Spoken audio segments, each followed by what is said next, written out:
रात को करीब 1 बजे के लगभग मेरी नींद खुली तो मैं बाथरूम में गई। मैंने देखा कि भाई के कमरे का दरवाजा खुला हुआ था। मैंने अंदर झांक कर देखना चाहा कि वह सही से सो रहा है या नहीं। मैं उसकी बड़ी बहन हूं और मुझे उसकी फिक्र रहती थी। मैंने झांक कर देखा तो वह अपने कमरे में नहीं था।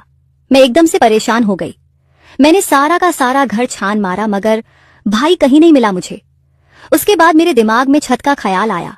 मैं छत पर जाने लगी। मैंने देखा कि छत का दरवाजा खुला हुआ था। वैसे मुझे भी रात में अकेले छत पर जाने में डर लग रहा था, मगर फिर भी मैं हिम्मत करके छत पर पहुंच गई।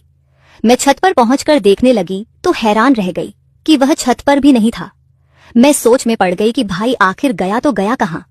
हमारे घर की बगल में हमारे फूफा जी की छत जुड़ी हुई थी। मैंने सोचा कि फूफा जी की मदद लेती हूं। मैंने फूफा जी को आवाज देने के लिए उनकी छत पर जाकर देखा। उनकी छत पर एक छोटा सा कमरा बना हुआ था। मेरे दिमाग में सबसे पहले फूफा जी का ही ख्याल आया कि वह भाई को ढूंढने में मेरी मदद कर सकते हैं। जब मैं उनकी छत से गुजर रही थी तो मुझे उस छोटे से कमरे के अंदर से कुछ आवाजें आती हुई सुनाई दी। मेरा ध्यान उस कमरे की तरफ गया तो मैंने देखा कि उस पर कोई दरवाजा नहीं लगा हुआ था।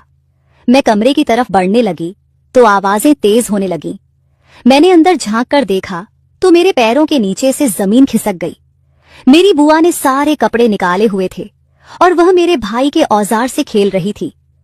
जो बुआ मेरे भाई को अपना बेटा मानती थी, वह मेरे भाई के औजार को हाथ में लेकर सहला रही थी। आज मुझे समझ में आया कि वह मेरे भाई से इतना प्यार क्यों करती है। अब मैं ये भी समझ गई थी कि मेरा भाई भी रात में बुआ से ही बात करता रहता होगा। मैं तुरंत पीछे हट गई, मगर पता नहीं मेरे मन में क्या आया कि मैंने दोबारा अंदर झांकने के बारे में सोचा। जब मैंने दोबारा झांका तो बुआ मेरे भाई के औजार को मुंह में भरकर चूमने लगी थी। मेरे भाई की आंखें बंद थीं। उसके मुंह से कुछ इस तरह के शब्द निकल रहे थे, आह बहुत मजा आ रहा है बुआ, ऐसे ही चूमते रहो।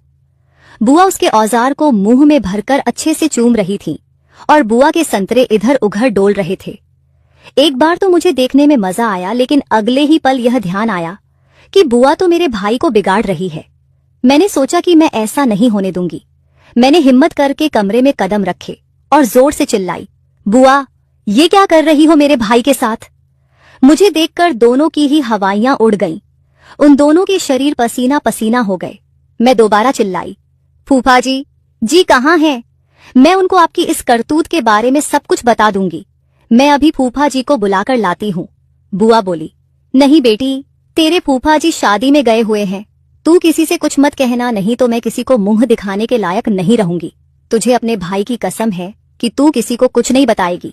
मैंने कहा, बुआ आपको शर्म नहीं आती कि आप अपने से उम्र में इतने छोटे मेरे भाई के साथ ऐसी हरकत कर रही हैं? आप मेरे भाई को फंसाना चाहती हैं।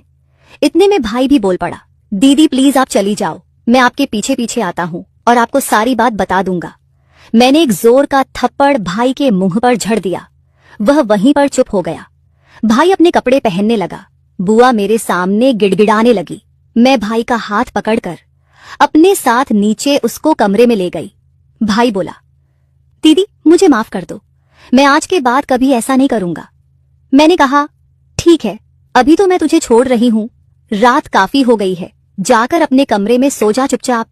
तुझसे मैं सुबह इस बारे में बात करूंगी। मैं भी अपने कमरे में आकर सोने की कोशिश करने लगी, मगर मेरी आंखों के सामने अभी भी वही सब चल रहा था।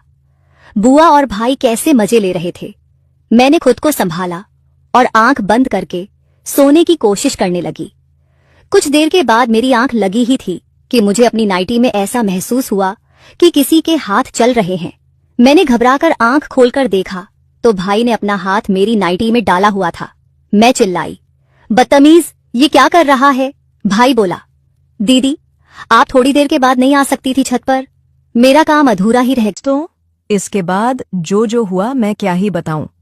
अगर आप डिटेल में सुनना चाहते हैं कि कैसे क्या क्या हुआ तो कमेंट में पार्ट 2 लिख दीजिए, जिसके बाद अगले वीडियो में मैं आपको आगे की कहानी विस्तार से सुनाऊंगी। तो अगली वीडियो देखने के लिए इस वीडियो को